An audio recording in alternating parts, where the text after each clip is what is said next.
possível, né? Menos pesada possível, tá? O que é o antissemitismo? Tá? Antissemitismo basicamente é a hostilidade contra os judeus, tá? Contra o seu histórico, contra o jeito de viver, contra a parte religiosa, a sua parte cultural, tá? Mas nem sempre antissemitismo se chamou antissemitismo, tá? Até 1800 e alguma coisa, até 1870 mais ou menos, a palavra antissemitismo não existia. O que se existia era o termo ódio aos judeus, tá? Em alemão, Judenhass. Da onde vem esse termo antissemitismo? Para começar, o que quer dizer antissemitismo? Anti contra, semitismo, descendentes de Sem, tá? Só que, peraí, os árabes também são descendentes de Sem. De Shem, no caso. Então a gente tem a gente pode encontrar, quando às vezes você tem alguma coisa contra árabes, deles falarem assim, você também é antissemita, porque você está sendo contra árabes. Tecnicamente até seria certo você falar isso, só que não é. Por quê? Porque o termo antissemitismo, ele nasceu antissemita. Como assim? Ele foi criado, né? A maioria dos historiadores dizem que ele foi criado em 1873, tá? Era por um jornalista alemão, William Marr, se eu não me engano, William Marr, que ele queria achar um termo técnico, científico, para a palavra Judenhass, para substituir Judenhass, que era ódio aos judeus. E esse termo, ele achou a palavra antisemitische, que seria um termo científico para descrever ódio aos judeus, tá? Então a gente tem aqui. Então o termo antissemitismo, ele já nasceu com o intuito de significar ódio aos judeus, tá? Então se alguém vier falar para vocês, porque você está indo contra os árabes, você também de certa forma é antissemita, apaga, não tem nada a ver, porque o termo antissemita, ele nasce para descrever ódio aos judeus, tá? Bem, Gerrit é de Yiddish, né? Gerrit é de Yiddish. E aí você tem, a gente começar a falar um pouco de ódio aos judeus na antiguidade, tá? O que a gente acaba tendo aqui é que, lógico que na antiguidade nós temos várias manifestações de ódio aos judeus. E não tinha uma palavra específica, né? E o problema é que na antiguidade, quando a gente começa a entrar nos tempos bíblicos, a gente tem que ver qual é o contexto, né? A gente não pode entrar naquela mania de perseguição também. A gente tem que entender o contexto histórico da coisa, né? Você dizer, por exemplo, que o ato do faraó ter entrado e escravizado o povo judeu específico naquela época, dizer que isso é uma atitude puramente antissemita, talvez não seja correta. Por quê? Porque isso era um ato que acontecia muito comum quando um rei dominava um outro e pegava os súditos como escravos, né? Então você tem uma discussão da onde na verdade começa o antissemitismo, né? Se é desde lá de trás, qual é o ponto inicial. Então aqui eu tentei trazer algumas coisas, né? Então, primeira coisa, como que aparece, né, as dicas de antissemitismo na Torá? Então em Bereshit, tá? Deus declara: abençoarei quem te abençoará e amaldiçoarei quem te amaldiçoar, tá? Basicamente seria esse texto. E com isso Deus deixa entender que vão ter pessoas que vão amaldiçoar o povo judeu, tá? Que vão perseguir o povo judeu. Como eu falei, você tem poucos acontecimentos claros na Torá de antissemitismo puro, né? Que o cara fez porque é judeu, né? Não porque tinha uma guerra, estava em conflito, como a gente pode ver no caso de Balac, Bilam, né, das maldições do faraó que fez. Tinha uma questão de ódio contra aquele povo separado ali, mas não era o único fator no geral, tá? E aí nós temos Amalek. Amalek, na verdade, é a questão clara na Torá, que inclusive a Torá deixa claro que a gente tem que apagar a lembrança de Amalek. E Amalek, ele é uma personificação, vamos dizer assim, do ódio aos judeus na Torá, né? Se a gente pegar, eles atacam Am Israel o povo de Israel, quando sai do Egito, sem lá grandes motivos, e atacam pelas costas, e eles não perdem a oportunidade de se aliar a qualquer povo que queira atacar o povo de Israel. Tá? Então, um povo que está fazendo guerra com o povo de Israel por questões territoriais, ele quer se juntar, mesmo que não seja a questão territorial dele. Tá? Não, o que eu estou falando é o seguinte: Amaleque é o único que ataca pelo fato de ser o povo de Israel. Vamos dar um exemplo que você tenha povo X contra Israel. Está lutando contra a questão territorial. Questão territorial. Passou, não quero que passe aqui, está invadindo a minha terra. Antigamente isso era normal. Né? Antigamente não tinha essas leis internacionais, não tinha essa coisa normal. O Amaleque, ele fazia questão de se juntar. Muitas vezes, não era nem a terra dele, mas ele fazia questão por quê? Porque era a luta contra o povo de Israel. Tá? Isso eu acabei de falar, né? Então, por exemplo, os amalequitas, né, o povo de Amaleque, se juntaram com os filhos de Amon e Eglon para poder, e o rei de Moab, né, para poder atacar Israel. O motivo que tinha isso, dos amalequitas fazer isso. Tá? No livro de Neviim, a gente vê uma menção contra o antissemitismo, que fala: o veneno contra os judeus será proibido até que todas as nações se reúnam de uma vez contra eles, em uma tentativa. Tá? Então, no livro dos profetas, a gente tem essa profecia de Zacarias, tá? Que fala que o ódio dos judeus vai levar a uma união, né, final contra os judeus. Tá?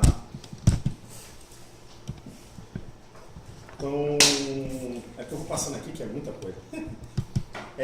A gente tem, a Torá, na verdade, nas discussões dos sábios no Talmud, eles botam um ponto, a fonte espiritual, tá, do antissemitismo, na entrega da Torá no Har Sinai. Tá? Inclusive, eles falam que o nome Sinai, tá, o nome Sinai, ele vem desse ódio, ele deriva da palavra Siná e Yehudim, Soni e Yehudim. Então, isso está no Talmud, tá? No Tratado de Shabat 69, tá? Quem quiser. E diz assim: por que a Torá foi dada em uma montanha chamada Sinai? Pergunta o Talmud. Devido à grande Siná dirigida aos Yehudim, que emana do Sinai. Então, devido ao grande ódio que emana sobre os judeus, que sai que sai do monte. Tá? Na verdade, a gente tenta ver isso de uma seguinte forma: a gente tem que entender que naquela época, a maioria, se não todas, né, todos os povos, eles eram politeístas, né? E de repente baixa um povo monoteísta que acredita em Deus, que por acaso é o Deus mais forte. Isso já vem da época do Egito, você vê na saída isso é uma coisa que repercute, né? Não tinha o Yarnarai Express, não tinha várias outras mídias sociais, mas é uma coisa que repercute. E para quem sabe o que é o politeísta, que acredita em vários deuses, quando você vem com uma novidade, olha, não existe vários deuses, só existe um Deus, ele começa a entrar numa paranoia de qualquer problema do mundo, a culpa do mundo é daquele indivíduo que só acredita naquele Deus e despreza todos os outros. Então isso começa, de certa forma, né, nessa época a Bíblia, causar um certo desconforto e por isso o ódio aos judeus. Né? Pode ser um dos motivos dos ódios. Me perguntaram e é uma coisa que eu vejo, exatamente essa diferença. A gente também aprende que tudo que é diferente, que as pessoas não sabem, não têm conhecimento, dá um certo medo. Né? Então, criava um medo, criava uma repulsa, tudo ao mesmo tempo, e aí você tinha essa coisa de ter o ódio aos judeus. Tá? Então, a gente começa aqui da Antiguidade, da Idade Média, né? Eu trouxe mais ou menos as fontes na Torá, onde está escrito. Vou trazer um fato que, teoricamente, não é antissemita, mas não é puramente antissemita, e embaixo um fato que é puramente antissemita, né? Nesse primeiro slide. Então a gente primeiro vê que em 586 antes da Era Comum, tá? A gente vê que o Império da Babilônia destrói o Templo de Jerusalém, captura a capital, captura a Judéia e faz 10 mil famílias judias de escravos. Então o que acontece nisso? Era normal se fazer escravo, né? Mas era necessário você fazer isso? Não necessariamente capturar a Judéia toda, é uma prática da época. Então você tem aqui um fato que pode ser dúbio, olha, é antissemita, é a prática da época, mas na Babilônia a gente tem a história de Púrim. Né? Quem conhece a história de Púrim, nós temos um indivíduo lá chamado Haman, que dizem as más línguas que ele era descendente de Amaleque, né? Que ele era descendente de Amaleque, né? Brincando, dizendo mas ele era descendente de Amaleque, e na verdade ele conspira para matar os judeus, ele não gostava dos judeus. Então é uma ação antissemita, vamos dizer assim, de ódio aos judeus que ele tinha, né? Outro fato que a gente tem no livro dos Macabim, o Antíoco Epifânio tenta erguer uma estátua de Zeus em Jerusalém. Tá? Marcar território. Lógico que ele tem aquela coisa de querer destruir a cultura, ter as suas atitudes anti-judaicas, mas ele queria marcar território. Isso era algo que eu vou dizer que também é antissemita, mas por outro lado ele tem um contexto histórico, não é puramente. Nessa época acontece uma coisa que a gente vai ver mais para frente, que seria a primeira aparição do que a gente chama de libelo de sangue, que é o assassino, que é uma menção a assassinato ritual, tá? Onde se pegava criança, falavam que os judeus pegavam crianças, sequestravam para matar, tirar seu sangue, principalmente nas festividades judaicas, para aproveitar para fazer comida e no caso de Pêssach para fazer matzot. Bem, então em 137 a 136 os romanos eles limitam, tá, os direitos dos judeus, e aí você já começa uma perseguição, tá? Isso tudo a gente tem que ver que na época Roma, esses lugares eram politeístas, né? Você não tinha um deus, o César, né, vou dizer, o imperador, ele até se declarava a personificação de Deus na terra, né? E libelo de sangue. O que é isso aqui? Quando chega de 0 a 100, um greco-egípcio, né, um cidadão, né, greco-egípcio, né, misturado, Apion da Alexandria, ele acusa os judeus de libelo de sangue. É a primeira vez que isso aparece na história. Tá? A gente vai ver que do ano 1000 ao ano, por incrível que pareça, até 1946, essa história de assassinato ritual é uma constante dentro do antissemitismo mundial contra os judeus. Tá? Mas a primeira vez é aqui. O que ele fala? Ele fala que quando o Antíoco Epifânio, aquele que eu falei um pouco atrás, entra no templo de Jerusalém, ele acha um cidadão grego que estava sendo feito de foie gras. Ele estava sendo engordado para ser usado como sacrifício. Que nem faz o pato, né? O foie gras, não engorda ele para poder cortar. É o ganso, né? É ganso, né? Então, que nem faz com ganso. Então ele acusa que os judeus estavam fazendo o que nem fazem com ganso, engordando o grego lá para depois ele servir de sacrifício, tá? No templo. Que a gente vê nas propagandas, chama o Juvenal. Então, tem o Juvenal aqui, que é o satírico romano chamado Juvenal. Tá? Ele, em Roma, ele escreve diversos poemas, tá? Com cunho antissemita, tá bom? Inclusive dizendo, né, botando lendas que dentro dos seus poemas de acusações. E a gente tem esse outro indivíduo que é o Tácticos, que ele fala da existência de a cabeça de burro no Kodesh HaKodashim, né? Então, tudo isso tentando denegrir, né? O que tem dentro do Kodesh HaKodashim? Uma coisa que é para Deus, a Torá. Não, é uma cabeça de burro que tem lá dentro, né? Tudo isso tentando denegrir a imagem, né, dos judeus, né? Então a gente vê que exatamente para a questão dos judeus serem monoteístas, criavam uma espécie de repulsa e que causava o ódio, tá? Então o que acontece? A gente vai dar um pulo na história, chega em 315, tá? Constantino Grande. O que acontece? O Império Romano, ele paulatinamente ele vê que seus cidadãos começam a aderir à ideia do cristianismo, tá? E ele começa a ver que cada vez mais ele tem que prender mais pessoas por estarem aderindo a essa ideia. Então ele fala assim, peraí, meu governo está começando a passar por uma crise, a gente já tá tendo que dividir império, estamos perdendo território, e a gente tem cada vez mais pessoas adeptas ao cristianismo. Então, qual a melhor tática?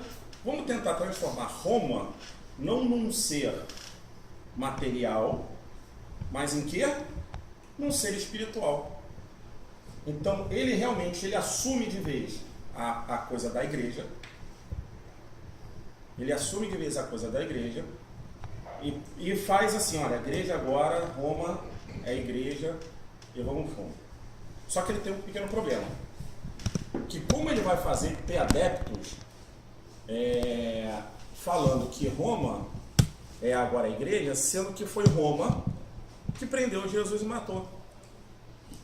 Então quem são aquelas pessoas que podem ser a pedra no sapato dos romanos? Os judeus. Por quê? Porque os cristãos que estão se convertendo, boa parte deles são judeus. Então os judeus que não querem vão tentar impedir, né? Os judeus são a minoria ali, então é neles mesmo, sai o povo invisível, é neles mesmo que eu vou. E bota a culpa toda em cima dos judeus. E isso acarreta, e por causa disso, né, essa história é comprada, e isso começa uma fonte de antissemitismo que eu vou dizer para vocês, dura até hoje. Isso não parou, tá? Então a primeira coisa que em 315 ele promulga uma lei que manda para a fogueira todo judeu que tentar impedir um outro judeu que se converteu ao cristianismo, tá? Constâncio, naquela época, podia ser comum de repente de um magdia casar com um judeu casar com uma judia, né, até tinha de repente em Roma, podia ter esse costume lá, e o filho de Constantino, ele faz uma lei que não pode ter mais casamento misto, né?